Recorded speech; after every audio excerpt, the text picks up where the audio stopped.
Very good evening to all of you. आप सभी का वार्म वेलकम है YT योर इंग्लिश ट्यूटर पे। मेरा नाम है अमन बहल। बाय प्रोफेशन मैं गवर्नमेंट सर्वेंट हूँ। इन क्लासेस के ज़रिए मैं आपको सिखाता हूँ भारत के किसी भी कॉम्पिटिटिव एग्ज़ाम के इंग्लिश के सेक्शन को आपको कैसे हैंडल करना है। आज क्या करेंगे? आज संडे है, अपनी राइटिंग स्किल्स पे काम करेंगे। अगर इंग्लिश में डिस्क्रिप्टिव अच्छा लिखना हो, अच्छा आंसर लिखना हो, अच्छा समरी, प्रेसी, ऐसे या रिपोर्ट लिखना हो, सबसे अच्छा तरीका है आप न्यूज़पेपर खोल लो और किसी भी न्यूज़ को इंग्लिश में लिखने की कोशिश करो। आपके सामने खुला हुआ दैनिक जागरण, इसके बिजनेस पेज पे चलते हैं। आपको बिजनेस पेज पे मिलेगी देश को स्टार्टअप नेशन बना रहे यूनिकॉर्न। इस न्यूज़ को अपने इंग्लिश में लिखने की करेंगे कोशिश। चलिए शुरू करें। पूरा आर्टिकल हमने यहाँ अलग से ले लिया है। ऊपर आपको हिंदी में सेंटेंस मिलेंगे, नीचे मिलेंगे SMS वाली हिंदी में, जो हिंदी नहीं पढ़ सकते हैं। अब एक एक करके हर सेंटेंस को मैं इंग्लिश में लिखने वाला हूँ आपके सामने। एक लाइक और एक शेयर ज़रूर से देना इस वीडियो को अगर आपको ये कंटेंट अच्छा लगता है। हर वीक अगर आप इसको चाहते हो कि मैं लेकर के आऊँ। देखो सेंटेंस है, नौकरी करना पुराना फैशन हो गया है और इंडिया के युवा यानी कि नौजवान एंटरप्रेन्योरशिप में रुचि दिखाते हुए अब इंडिया को स्टार्टअप नेशन बनाने के रास्ते पर हैं। समझ गए ना? तो कैसे बनाएं भाई इसको? सबसे पहले आप इस पूरे वाले पहले वाले क्लोज में सब्जेक्ट और वर्ब को ढूंढ के बताओ। देखो काम क्या हुआ यहाँ पे, बड़ा आसान है। नौकरी करना जो है ना, नौकरी करना फैशन हो गया है, पुराना फैशन हो गया है, ये है इसकी वर्ब। सब्जेक्ट है नौकरी करना, वर्ब है इसकी हो गया है। काम और काम को करने वाला खाली आपको ढूंढ लेना है। तो नौकरी करने को क्या बोलेंगे?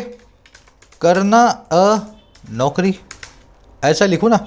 नौकरी को बोलते हैं जॉब। अ का मतलब है एक और करना मतलब डू। कुछ करते हो तो डू करते हो ना। I am doing that, you are doing this. जो भी काम करते हैं तो डू नाम की वर्ब से हम बताते हैं। तो हम यहाँ पे लिख सकते हैं डू अ जॉब। अब देखो पुराना फैशन हो गया है, ये काम हो चुका है। हो चुका है तो मतलब प्रेजेंट परफेक्ट टेंस। और जब कोई चीज़ कुछ हो जाती है ना तो उसके लिए हम यूज़ करते हैं वर्ब बिकम नाम की। तो यहाँ पे मुझे प्रेजेंट परफेक्ट टेंस यानी कि हैज़ प्लस में V3 को यूज़ करना है। और V3 किसकी आएगी? बिकम नाम की वर्ब की। आप इस वर्ब को निकाल लो डिक्शनरी के अंदर, इसकी तीनों फॉर्म्स को देखो। ये काम सभी को करना है, ठीक है ना। बिकम मतलब V1, बिकेम मतलब V2 और बिकम मतलब V3। तो यहाँ पे V3 बिकम की बिकम ही होगी। तो do a job has become, हो गया है, बन गया है, हो गया है। अच्छा क्या बन गया भाई? इसके बाद लिख दो जो बना है। अब पुराना फैशन हैज़ बिकम नाउ पुराना फैशन। अब पुराने फैशन को क्या लिखेंगे? फैशन तो फैशन होता है और यहाँ लिख देते हैं ओल्ड। ओल्ड, इसके आगे एन लगा दो, एन ओल्ड फैशन, क्योंकि यहाँ पे फैशन सिंगुलर नाउन है ना, तो एन ओल्ड फैशन। अब इस सेंटेंस को हमने बेसिक सा बना लिया, इसमें कई गलतियाँ हैं वो हम दूर करेंगे, ठीक है। सबसे पहली चीज़, वर्ब जब भी सेंटेंस की शुरुआत में आ जाए, जैसे यहाँ पे डू है, एक वर्ब है, सेंटेंस की शुरुआत में आई है, सेंटेंस का सब्जेक्ट बन के आ जाए, शुरुआत में आ जाए, तो उस वर्ब को आप या तो वर्ब की ING फॉर्म से बताएं, डू की जगह डूइंग लिखें, और या फिर उस वर्ब को टू इन्फिनेटिव बना के बताएं, टू डू लिखें। समझ गए ना? बड़ा आसान सा रूल है। अगर वर्ब सेंटेंस का सब्जेक्ट बन के आ जाए तो वर्ब को या तो आप वर्ब की ING फॉर्म से लिखें, यानी कि डूइंग मतलब कि एक जीरंड होता है जिसको वर्ब की ING फॉर्म बोलते हैं, या तो वर्ब की ING फॉर्म से लिखो, या फिर वर्ब को टू प्लस में इन्फिनेटिव बना करके लिख दो, जैसे मैंने यहाँ पे लिखा है। तो दोनों यहाँ पे ठीक है, ठीक है। Doing a job and to do a job has become an old fashion. दूसरी चीज़, नाउ एक एडवर्ब ऑफ टाइम है। ये काम कब हुआ है? ये काम अब हुआ है। अब बताने वाला मतलब adverb of time. Adverb of time को या किसी भी एडवर्ब की डिफॉल्ट पोजीशन होती है हेल्पिंग और मेन वर्ब के बीच में। तो हैज़ बिकम नाउ नहीं, हैज़ नाउ बिकम। समझ गए ना? एडवर्ब्स की डिफॉल्ट पोजीशन क्या होती है? हेल्पिंग और मेन वर्ब के बीच में। तो हैज़ के बाद में नाउ लिख रहा हूँ और फिर लिख रहा हूँ बिकम। अब आगे बढ़ो, इतना हमने लिख दिया, इसको बाद में और अच्छा बनाएंगे, इसकी डेकोरेशन करेंगे। आगे का बनाते हैं। कह रहा है और इंडिया के नौजवान एंटरप्रेन्योरशिप में रुचि दिखाते हुए इंडिया को स्टार्टअप नेशन बनाने के रास्ते पर हैं। काम ढूंढो भाई। काम है यहाँ पे करने वाला नौजवान, नौजवान, और काम क्या हुआ है? नौजवान रास्ते पर है, नौजवान रास्ते पर है। बस इतना ही आपको पकड़ना है। तो यहाँ पे आप देखो और के लिए यूज़ करते हैं एंड को, यहाँ पे लगा दो एंड, इसके बाद लगा दो एंड। अब आगे बढ़ते हैं, अगला वाला सेंटेंस बनाते हैं। नौजवान, नौजवान जो कि सब्जेक्ट है, रास्ते पर हैं, ये बन गई आपकी वर्ब। नौजवान को इंग्लिश में क्या बोलते हैं? यूथ। पता होगा इतना आपको, नहीं पता तो लिख लो, याद कर लो। नौजवानों को बोलते हैं, युवा को यूथ। और रास्ते पर हैं को बोलते हैं ऑन द रास्ता, ठीक है। रास्ते पर है मतलब ऑन द रास्ता, रास्ते को बोलते हैं ऑन द वे, ठीक है ना। रास्ते को वे बोलते हैं तो ऑन द वे। अच्छा, यूथ के लिए वर्ब को यूज़ करेंगे हमेशा प्लूरल, क्योंकि नौजवान जो यूथ है ना, मतलब ये प्लूरल वर्ब है, एक प्लूरल वर्ब लेने वाला नाउन है। तो youth are on the way, ठीक है। अब देखो रास्ता कौन सा है, ये रास्ता है इंडिया को स्टार्टअप नेशन बनाने वाला। वे के बाद में लिख दो द वे, किसकी तरफ है वे टू, देखो इंडिया को स्टार्टअप नेशन बनाने वाला, इंडिया को स्टार्टअप नेशन बनाने का, है ना। The way to make India, India का आई बड़ा, इंडिया अ स्टार्टअप नेशन। इस सेंटेंस में गलतियां हैं, अभी दूर करेंगे। Youth are on the way to make India a startup nation, इतना समझ गए। अब देखो इस सेंटेंस के बाद में इसको और अपने को ऐड कर देना है। ऐड किसको करना है, एंटरप्रेन्योरशिप में रुचि दिखाते हुए। देखो ये काम तो कर ही रहे हैं यूथ, हमारे देश में आगे बढ़ रहे हैं, स्टार्टअप नेशन बना रहे हैं देश को, है ना, स्टार्टअप नेशन बनाने के रास्ते पे हैं। लेकिन जब ये काम कर रहे हैं ना, उसी वक्त एंटरप्रेन्योरशिप में रुचि भी दिखा रहे हैं। दो काम जब एक साथ हों, पहले काम को तो आप सब्जेक्ट वर्ब की जो है फॉर्म में लिखो, दूसरे काम को वर्ब की आईएनजी फॉर्म पार्टिसिपल फॉर्म में लिखो। तो रुचि दिखाते हुए, काम क्या हुआ यहाँ पे दूसरा, रुचि दिखाते हुए, साइमल्टेनियस एक्शन। तो मैं यहाँ लिखूंगा दिखाते हुए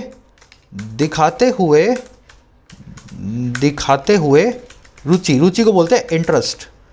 और इंटरेस्ट किस में, इन एंटरप्रेन्योरशिप,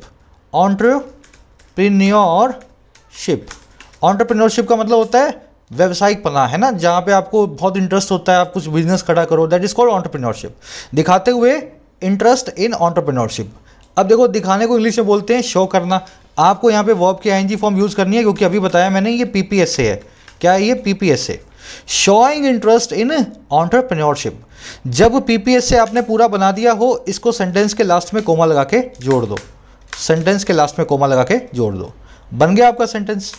अब इसमें एक चीज़ और बाकी है, यूथ के लिए बताया गया इंडिया के नौजवान, तो यहाँ पे लिख दो यूथ ऑफ इंडिया, इंडिया। और याद रखें जब भी ऑफ से दो नाउन जुड़ते हैं, जब भी ऑफ से दो नाउन जुड़ते हैं, पहले वाले नाउन के पहले आर्टिकल या डिटर्मिनर होना चाहिए। अगर कुछ ना लिखा हो तो द को लगाना आपको पड़ेगा, समझ गए ना।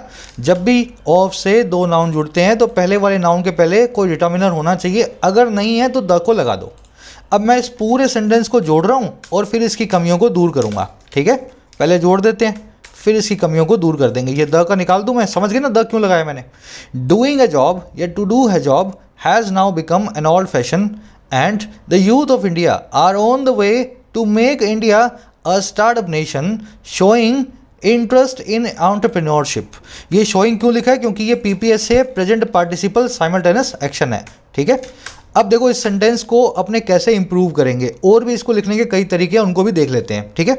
सबसे पहली चीज़, जब भी आप किसी रास्ते पे हो, जब भी आप किसी भी रास्ते पे हो, ऑन द वे टू, उसके बाद में नाउन या जीरेंड को यूज़ किया जाता है। आपको मैंने सारे फ्रेज बताए हुए ऐसे, with a view to, looking forward to, immune to, है ना, addicted to, accustom to, on the way to. तो यहाँ पे क्या करना चाहिए, मेक की जगह लिखना चाहिए मेकिंग। इतना समझ गए।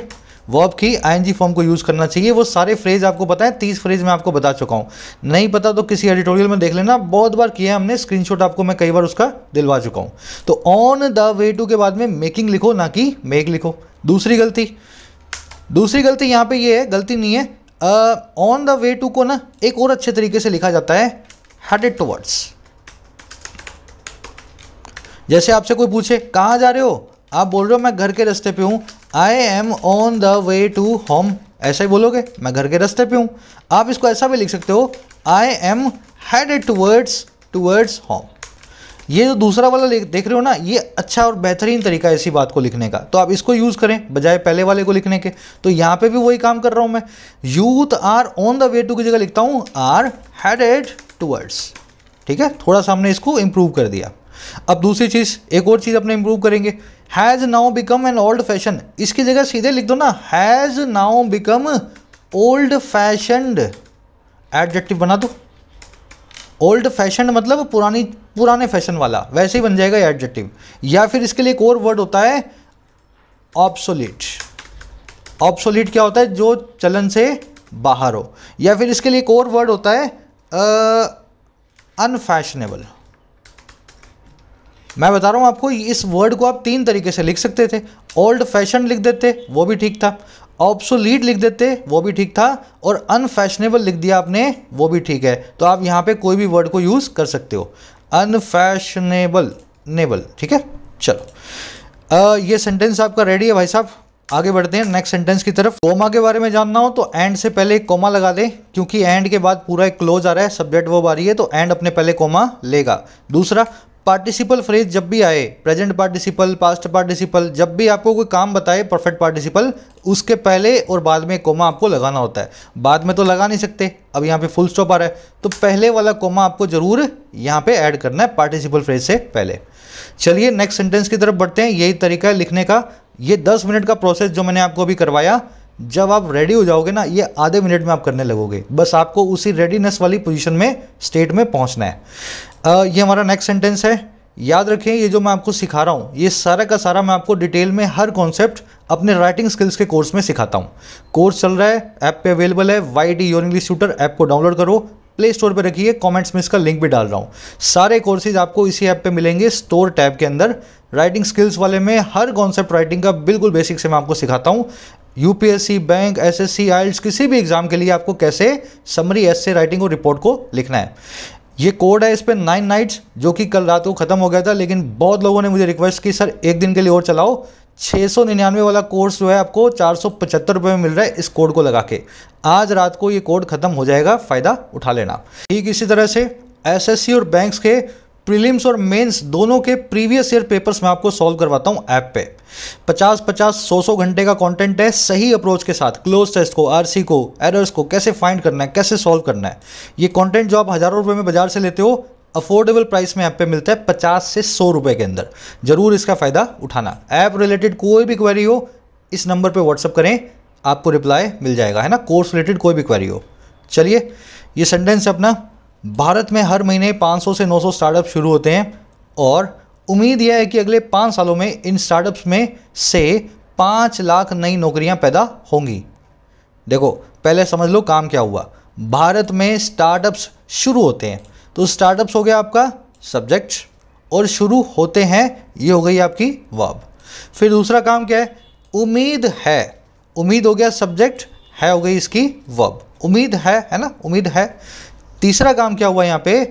5 लाख नई नौकरियां पैदा होंगी, पैदा होंगी। जिसने इतना कर लिया ये सेंटेंस बड़ा आसानी से बना लेगा। अब देखो कैसे बनाना है। स्टार्टअप शुरू होते हैं, स्टार्टअप्स, स्टार्टअप्स, ठीक है ना। बीच में इसके हाइफन लगा लेना। स्टार्टअप जो है ना इसी तरीके से लिखा जाता है, स्टार्ट हाइफन अप, है ना। तो स्टार्टअप से शुरू होते हैं, प्रेजेंट इंडेफिनिट टेंस में वर्ब की फर्स्ट फॉर्म को यूज करूंगा। शुरू होने को बोलते हैं स्टार्ट, तो स्टार्टअप्स स्टार्ट्स। अब स्टार्ट्स लिखूं या स्टार्ट लिखूं? पीछे एस आ रहा है ना, तो वर्ब को प्लूरल बनाओ, पीछे से एस यहां से निकाल दो। अब ये कहां होते हैं और कब होते हैं? देखो स्टार्टअप्स होते हैं 500 से 900, तो 500 to 900 स्टार्टअप्स, स्टार्टअप्स स्टार्ट, ठीक है। अब देखो ये कब होते हैं? एवरी मंथ, हर महीने, तो यहां लिख देता हूं एवरी मंथ, एवरी मंथ। और ये कहां होते हैं? भारत में, तो यहां लिख दो लास्ट में इन इंडिया। बना कि नहीं बना?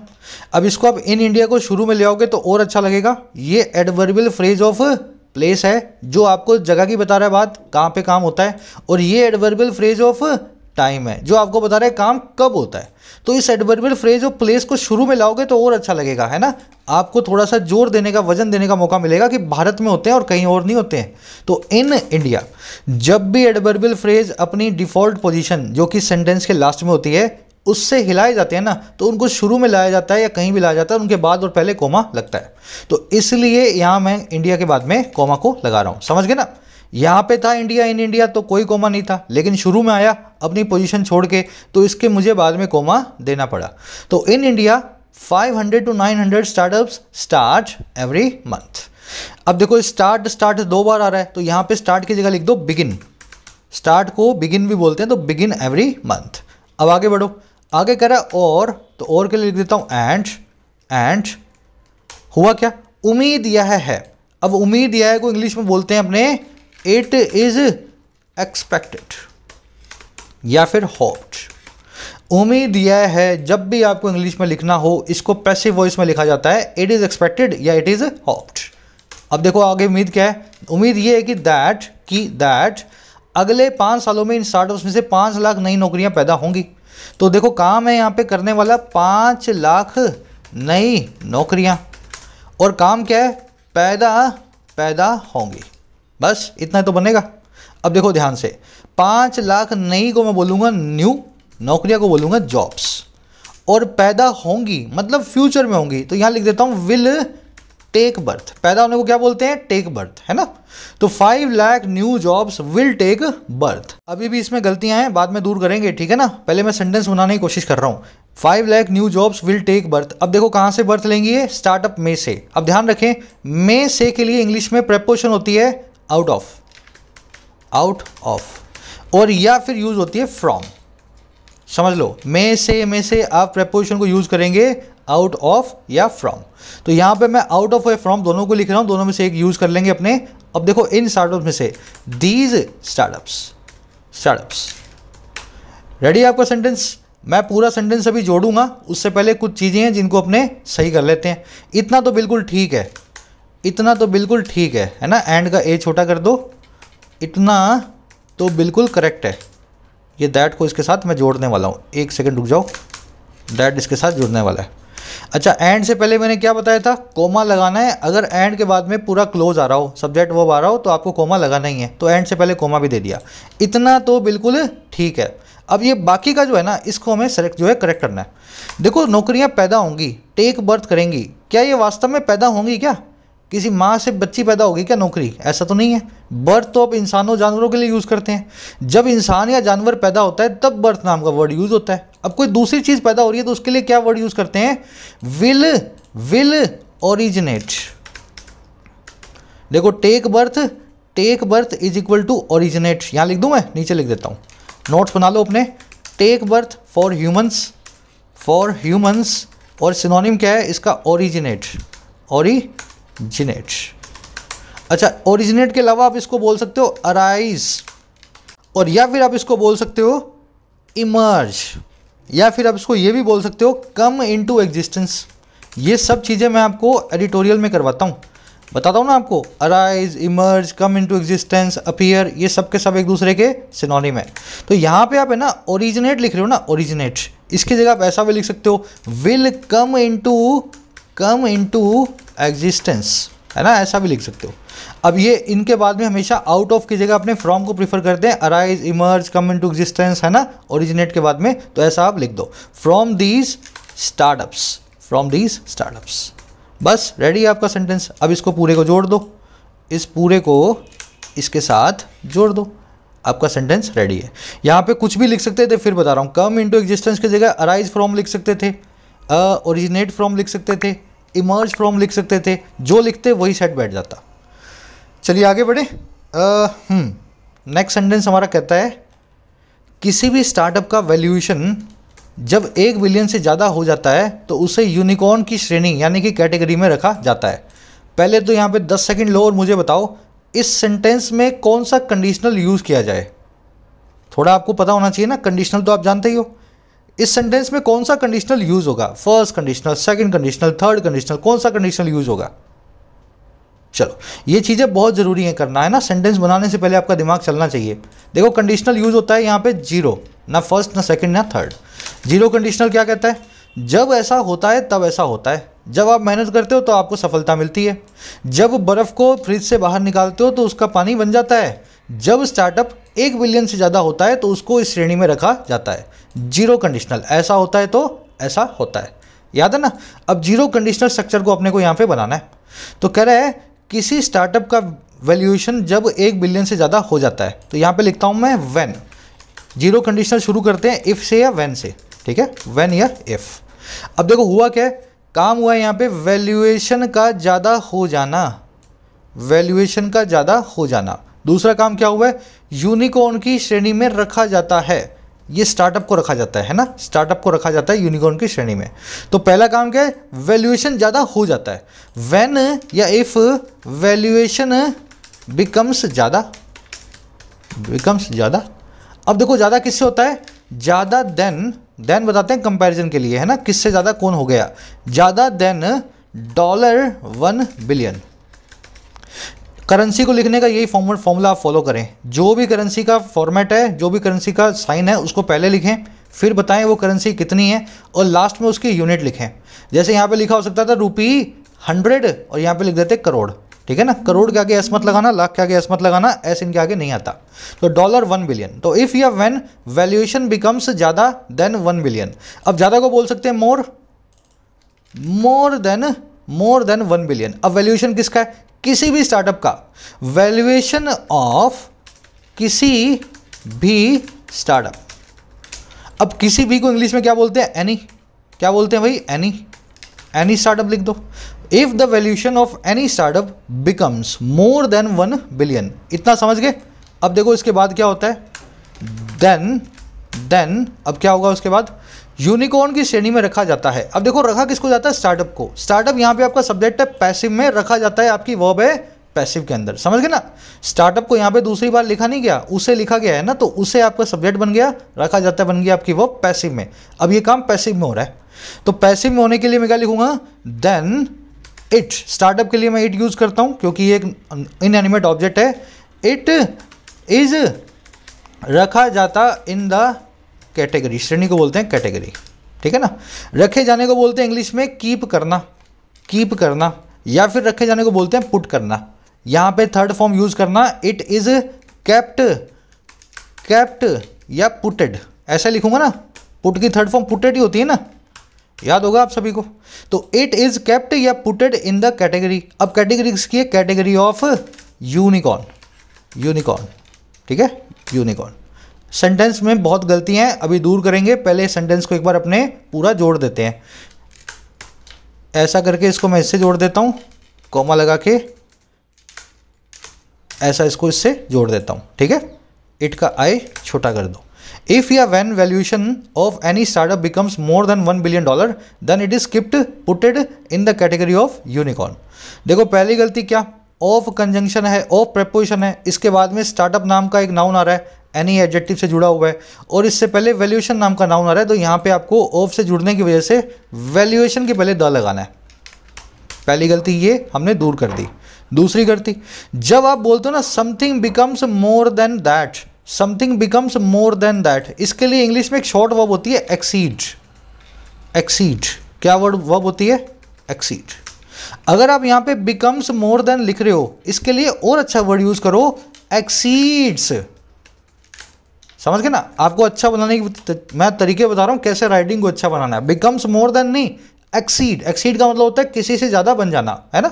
तो when a startup the valuation of any startup exceeds $1 billion, then it is kept या putted in the category of unicorn. Put की थर्ड फॉर्म पुट्टी होती है, पुट, कट, स्प्रेड, अच्छे से आप जानते हो। तो ये पुटेड गलत है, यहाँ पे पुट लिखो, या तो केप्ट लिखो या पुट लिखो इन द कैटेगरी ऑफ यूनिकॉर्न। अब देखो कीप इन कैटेगरी या पुट इन कैटेगरी, इसके लिए एक शॉर्ट फॉर्म होती है इंग्लिश में कैटेगराइज। जैसे जैसे आप मैच्योर राइटर बनोगे आपको पता लगेगा बिकम मोर देन नहीं लिखना, एक्सीड लिखना है। Keep in the category, put in the category नहीं लिखना, कैटेगराइज लिखना है। तो इट इज प्लस में इसको निकाल के मैं कैटेगराइज की थर्ड फॉर्म यूज करता हूं, कैटेगराइज्ड। कैटेगराइज का मतलब ये होता है श्रेणी में रखा जाना, कैटेगरी में कैटेगराइज किया जाना। समझ गए ना। तो ये चीज़ें आपको सीखनी है धीरे धीरे। क्रूड सेंटेंस बना लोगे ठीक है, पर उसको अच्छा डेकोरेट करना भी आपको आना चाहिए। It is categorized as a unicorn. Categorize के बाद में हमेशा एज आता है, कैटेगराइज के बाद में हमेशा एज आता है। एज अ यूनिकॉर्न लिखना। अब यूनिकॉर्न पे आप खास जोर दे रहे हो, तो यहाँ पे आप क्या कर सकते हो, यूनिकॉर्न को इन्वर्टेड कोमा में डाल दो और इसका यू बड़ा रख दो। इसको बोलते हैं एम्फेटिक राइटिंग। राइटिंग में एम्फेसिस डालना किसी वर्ड पे। राइटिंग स्किल्स के कोर्स में पूरा एक चैप्टर है इस चीज़ के ऊपर, आएगा भी कैसे आपको वर्ड्स पे एम्फेसिस डालना है। तो यूनिकॉर्न का यू बड़ा, इन्वर्टेड कोमा में इसको बंद। आपका सेंटेंस रेडी है। जीरो कंडीशनल बनाया है तो देन लगाने की कोई ज़रूरत नहीं है, ये एक रिडंडेंट वर्ड है, आप सीधे कोमा लगाओ। कभी भी कंडीशनल्स के बीच में देन नहीं लगाते, इफ़ या व्हेन लगाओ, देन को निकाल दो। तो हमने देन को निकाल दिया। चलिए एक लाइक और एक शेयर जरूर देना है वीडियो को आपको। हर वीक चाहिए तो आएगी, वादा करता हूँ, लेकिन आपका प्यार मिलेगा। तो कंटेंट ऐसा है जो आपको नहीं मिलेगा कहीं भी, मैं बता रहा हूँ। इस तरह से कोई नहीं पढ़ाता, पढ़ाने लोग जानते भी नहीं है। मेरी कोशिश ये है जैसे मैं सिखाऊँ ना इंग्लिश, वैसे आपको सिखाऊँ, और इसी तरीके से मैं इसको सिखाता। आप जैसे शेयर करते हो वीडियो को, ये आगे बहुत लोगों तक पहुँचती है ना। सब लोगों को पता लगता है कि ऐसा कॉन्टेंट यूट्यूब पर अवेलेबल है। लास्ट वर्ड, लास्ट सेंटेंस आपका, इसको आपको इंग्लिश में लिखना है, ठीक है। हिंदी इंग्लिश दोनों मैंने लिख दिया, यहाँ पे ट्रांसलेट आपको करना है स्ट्रक्चर सही से बना के। इस सेंटेंस को मैं फर्स्ट कमेंट में इसी वीडियो के नीचे डाल रहा हूँ, ठीक है। वहाँ से आप जाकर के चेक कर लेना। नेक्स्ट क्लास करेंगे ना तो इसी सेंटेंस से अपनी क्लास को शुरू कर लेंगे। एक लाइक और एक शेयर। राइटिंग स्किल से रिलेटेड कोई भी क्वेरी हो आपको, कोर्स रिलेटेड, ऐप रिलेटेड, इस नंबर पर व्हाट्सअप करोगे, रिप्लाई आपको मिल जाएगा। अंटिल देन, हाथ जोड़ के साइनिंग आउट।